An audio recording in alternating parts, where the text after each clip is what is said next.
অনেকদিন যাবৎ কি জানি কি খেতে মন চাচ্ছে, তাই ভাবলাম ছোলা বুট বানিয়ে খেতে মন চাচ্ছে। ছোলা বুটটা আগে থেকে ভিজিয়ে রেখেছিলাম ঘন্টাখানেক, তারপরে আদা রসুন পেঁয়াজ একসাথে কষিয়ে সামান্য পরিমাণে জিরা বাটা দিয়ে একটু পরিমাণে পানি দিয়ে মিশিয়ে নিয়ে একটু মশলাটা কষিয়ে নিয়ে কাঁচামরিচ দিয়ে দিলাম সামান্য পরিমাণ, যেহেতু ঝাল কম খাবো সেজন্য ঝালের পরিমাণও কম দিলাম। তার ভিতরে দিয়ে দিলাম একটু হলুদের গুঁড়া আর একটু রং আসার জন্য সামান্য পরিমাণে শুকনো মরিচের গুঁড়া।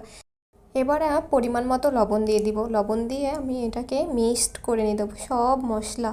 একবারে লবণ দিয়ে দিয়েছি যেটুকু লাগবে। পরে মশলাটাকে আমি ভালো করে কষিয়ে নিতে হবে। মশলাটা থেকে যখন তেল ছেড়ে দিয়ে যাবে তখন বোঝা যাবে যে মশলার থেকে এটার মশলাটা ভালো করে কষানো হয়েছে, যতক্ষণ না তেল ছাড়বে। তারপর আমি একটু সামান্য পানি দিয়ে পানিটাকে দিয়ে এপিট ওপিট দিয়ে কষিয়ে নিচ্ছি।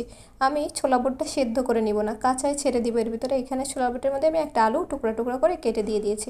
তারপরে এটাকে মধ্যে দিয়ে দিলাম, দিয়ে পানিটা টানিয়ে নিতে হবে, কষাতে হবে অনেকক্ষণ। কষিয়ে একটু পানি দিয়ে দিতে হবে এর ভিতরেও এপিট ওপিট করে।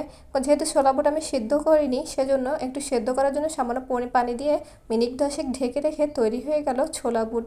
বাজারের থেকে অনেক টেস্টি আর মজাদার ছোলা বুট বাসায় বসে বানিয়ে খেলাম সন্ধ্যার নাস্তাতে। এমন কিছু হলে আর কি চাই। সবাইকে অনেক অনেক ধন্যবাদ, ভিডিওটা দেখবেন।